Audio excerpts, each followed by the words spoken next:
Assalamualaikum warahmatullahi wabarakatuh. Pertama adalah suku Salar.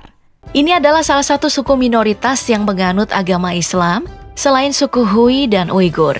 Aku tertarik membahasnya karena ada banyak hal unik dari cara mereka bisa sampai ke Cina dan bagaimana mereka bisa bertahan di tengah isu diskriminasi agama di Cina.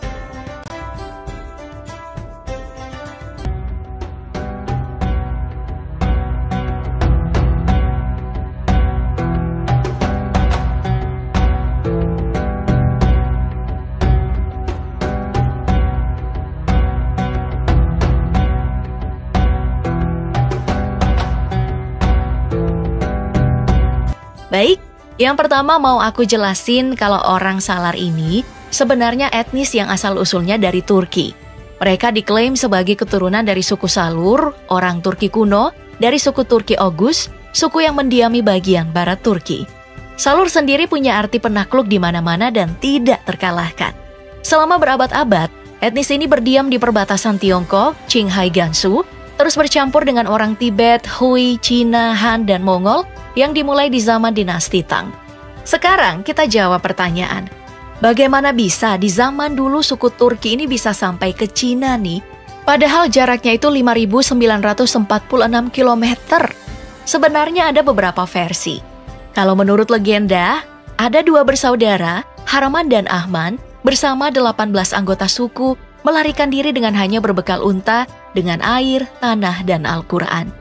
Sampailah di Qinghai dan mulai menetap di sana. Legenda lain ceritanya mirip. Dua bersaudara tersebut sedang berkelana mencari daerah baru dengan seekor unta putih bersamanya. Tapi suatu ketika, unta tersebut berubah jadi patung. Akhirnya, keduanya memutuskan untuk menetap di wilayah tersebut. Makanya, unta putih jadi lambang dari masyarakat suku Salar karena diyakini menjadi titik awal dari kehidupan masyarakat Muslim Salar di Cina. Tapi, kalau mau dibilang legenda, tidak juga. Karena Al-Quran yang di bawah kedua bersaudara ini masih ada disimpan di Masjid Jezi di daerah Sunhua. Al-Quran yang disimpan dianggap sebagai Al-Quran tertua di Cina. Bahkan setiap peringatan Maulid, Al-Quran tersebut dikeluarkan sebagai tanda kisah perjalanan masuknya Islam yang dibawa orang Salar ke Cina. Kuburan yang diyakini jadi tokoh masuknya suku Salar ke Cina juga ada. Oke, kita kembali ke bagaimana orang Salar menetap di Cina. Jadi, Salar yang sampai di Qinghai menempati kedua tepi Sungai Kuning selatan dan utara. Nah, yang di utara disebut Salar Hualong atau Bayan. Sementara yang ada di selatan disebut dengan Salar Sunhua. Menurut data sensus terakhir yang diambil di tahun 2010, suku ini sudah berjumlah 136.607 orang. Sekarang kalau kita bicara tentang ciri fisik dari suku Salar, maka kita akan melihat bentuk wajah yang cukup berbeda dibandingkan etnis Muslim lainnya yang ada di Cina. Suku Hui misalnya, wajahnya betul-betul mencerminkan wajah orang Cina. Tapi orang Salar agak berbeda.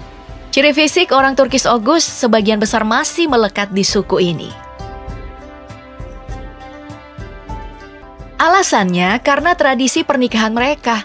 Kalau kita singgung sejarah lagi nih, saat orang Salar mulai tiba di Qinghai, mereka mulai memperistri wanita Tibet yang notabene non-Muslim. Orang Tibet setuju-setuju saja membiarkan wanita Tibet menikah dengan pria Salar setelah mengajukan beberapa tuntutan supaya agama dan budaya bisa terakomodasi. Kesepakatannya itu, pengaruh budaya Cina harus tetap melekat dalam suku Salar selama tidak dilarang Islam. Makanya, arsitektur rumah orang Salar kalau kita lihat masih kental dengan budaya Cina. Oke, jadi bisa dibilang kayak gini nih. Wanita Tibet adalah istri asli orang Salar pertama yang tiba di Cina. Aturan komunitas di Salar, pria Salar boleh menikah dengan wanita Tibet, tapi wanita Salar tidak boleh dengan pria dari suku Tibet. Alasannya, karena perbedaan agama dan budaya.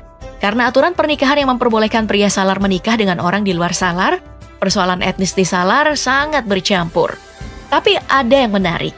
Persoalan bentuk fisik sebagian besar orang Salar masih mirip dengan orang Turki. Kecuali wanita Salar yang menikah dengan suku Hui. Di komunitas Salar, wanita Salar boleh menikah dengan pria Hui karena kesamaan budaya dan agama. Jadi kalau ada orang Salar yang sangat mirip dengan orang Cina, Kemungkinan besar mereka adalah keturunan suku Hui. Nah, meskipun budaya pernikahan yang bercampur di suku Salar tetap bisa dibedakan etnisnya berdasarkan marganya. Mayoritas suku Salar pada awalnya punya marga Han, karena pada awalnya suku Salar menikah dengan non-Muslim Han. Etnis Han sendiri adalah etnis terbesar di Cina. Sebagai contoh, Han Yuwen. Dia ini adalah jenderal Muslim dari etnis Salar bermarga Han. Kalau dulu mayoritas orang Salar bermarga Han, sekarang kebanyakan suku Salar bermarga Ma, yang artinya mereka dari keturunan Hui. Contohnya itu Ma Bufang yang merupakan jenderal Muslim yang menguasai wilayah Qinghai dan Ma Biao. Ma yang dipakai oleh orang Salar dan Hui itu sebagai pengganti dari Muhammad. Ada yang menarik juga dari aturan dalam perkawinan orang Salar. Prosedur perceraian di sana terbilang simpel. Suami hanya perlu mengumumkan kalau dia tidak lagi menginginkan istrinya, maka wanita tersebut akan meninggalkan rumah dan bebas untuk menikah lagi. Soal pakaian, suku Salar mirip dengan suku Hui. Biasanya mereka ini berjanggut dengan kemeja putih dan rata-rata pakai kopiah putih. Pakaian tradisional untuk pria itu adalah jaket dan kopiah. Untuk wanita, kalau sudah menikah, mereka akan pakai kerudung tradisional yang berwarna putih atau hitam. Sementara untuk wanita yang masih lajang, biasanya mereka mengenakan pakaian Cina berwarna cerah. Musik untuk orang Salar juga bagian yang tidak terpisahkan. Gaya bernyanyi yang disebut Hua-er dipakai bersama di antara suku Han, Hui, Salar, dan Tibet. Mereka juga punya alat musik yang disebut dengan Kuswan. Ini adalah alat musik gesek yang dibuat dari perak atau tembaga. Kalau ngomongin mata pencaharian orang Salar, rata-rata mereka bekerja sebagai petani dan pedagang. Mereka ini mempraktikkan pertanian hortikultura, beberapa juga beternak dan industri kayu lokal. Nah, kalau soal bahasa, mereka ini menggunakan bahasanya sendiri, yakni bahasa Salar, dan mengidentifikasi bahasa mereka sebagai bahasa Turki. Ada sekitar 80% orang Salar berbicara dengan bahasa Salar, tapi kebanyakan dari mereka tidak memakai aksara tertulis apapun. Jadi, bahasa Salar hanya dalam bentuk lisan. Untuk aksara tulisnya, orang Salar lebih cenderung pakai aksara Tionghoa untuk tujuan praktisnya. Intinya, bahasa Salar berfungsi sebagai bahasa lisan. Sedangkan bahasa Cina berfungsi sebagai bahasa lisan dan tulisan karena banyak dari generasi Salar itu sudah fasih berbahasa Cina dan Tibet. Tapi bukan berarti Salar tidak punya bahasa tertulis sendiri. Orang Salar menyebut bahasa ragam tulisnya dengan Tamga. Cuma hanya sedikit orang yang menggunakan bahasa ini. Dan seperti yang aku bilang di awal tadi, agama orang Salar adalah Islam. Sebagian dari mereka mengaku sebagai Islam Sunni, tapi banyak juga yang menganut tarekat Sufi Naqsyabandiyah. Kemudian ada suku Hui, salah satu suku dengan mayoritas beragama Islam yang taat di Cina. Suku yang memeluk agama Islam dan tersebar di hampir seluruh provinsi di Tiongkok dalam jumlah populasi 13.740.000 sehingga menjadi salah satu suku yang dianggap penting dan dilindungi oleh pemerintah Cina meski minoritas. Suku Hui sendiri adalah hasil asimilasi dan merupakan keturunan dari suku Han dengan bangsa Persia dan Arab sejak zaman dinasti Tang. Jadi saat pedagang Persia dan Arab mulai memenuhi kantung-kantung perdagangan Tiongkok, sekitar abad ke-7, mereka yang datang melalui Jalan Sutra biasanya menetap di Chang'an dan sekitarnya. Sedangkan yang datang melalui jalan laut menetap di daerah Guangzhou dan Zhangzhou di pesisir Fujian. Mereka para pedagang bangsa Arab dan Persia inilah yang kemudian kawin campur dan berasimilasi dengan suku Han. Lalu akhirnya menurunkan suku Hui yang sekarang tersebar di seluruh Tiongkok. Meski tersebar di seluruh Cina, namun suku Hui paling banyak berada di provinsi Barat Laut dan di wilayah Zhongyuan, terutama di provinsi Inner Mongolia, Gansu hingga Ningxia. Dan tidak hanya di Cina, saat ini ada sekitar 150.000 orang-orang suku Hui yang bermigrasi ke negara-negara bekas Uni Soviet dan membentuk kelompok etnis baru karena sudah menjadi campuran etnis asal Tiongkok dan Asia Tengah yang dikenal dengan orang-orang Dungan.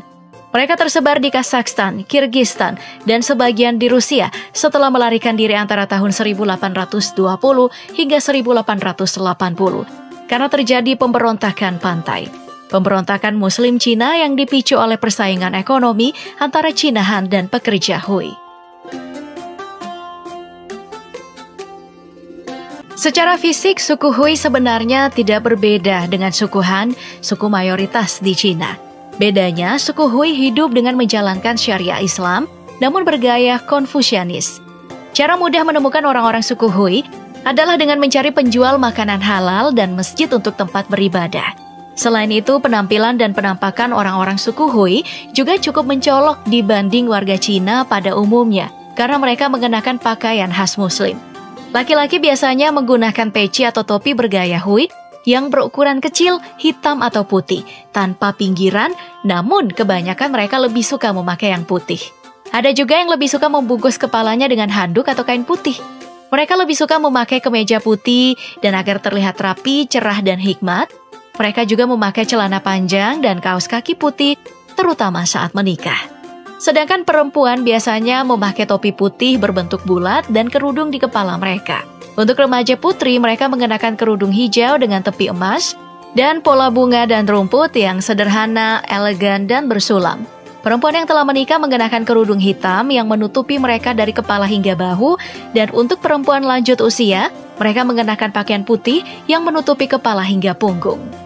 Legenda Ningxia menyatakan bahwa 4 nama keluarga Hui yaitu Na, Su, La, dan Ding berasal dari keturunan Nasruddin, putra Sayyid Ajal Sams al-Din Omar. Sehingga nama-nama mereka juga adalah campuran nama-nama khas orang Cina kebanyakan, dengan terjemahan Cina dari nama umum Muslim.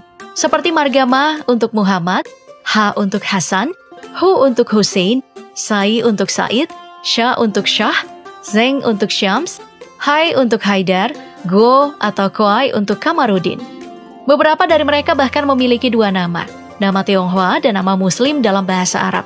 2 keturunan suku Hui yang paling terkenal adalah Laksamana Cheng Ho atau Zheng He yang melakukan ekspedisi ke Nusantara dan Taiwan, serta Mahwan, anak buah Cheng Ho, yang mendokumentasikan perjalanan dan laporan yang menceritakan keadaan ibu kota Majapahit antara tahun 1405 hingga 1433.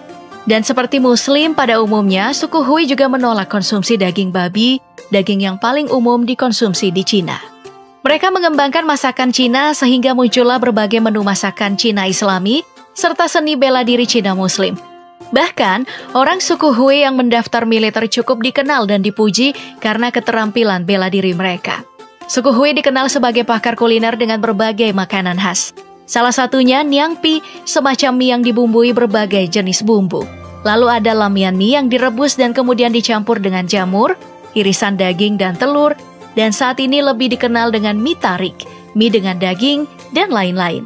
Suku Hui yang tinggal di daerah sekitar Ningxia Hui Autonomous sangat suka makanan yang terbuat dari gandum. Sedangkan suku Hui yang tinggal di daerah Gansu dan Qinghai juga suka gandum namun lebih suka olahan jagung, barley, dan kentang manis sebagai makanan utama mereka. Intinya sih mereka ini lebih memilih makanan berbahan dasar gandum daripada beras. Makanya mie adalah makanan pokok mereka. Mereka juga senang minuman teh susu yang mereka minum di berbagai musim sepanjang tahun.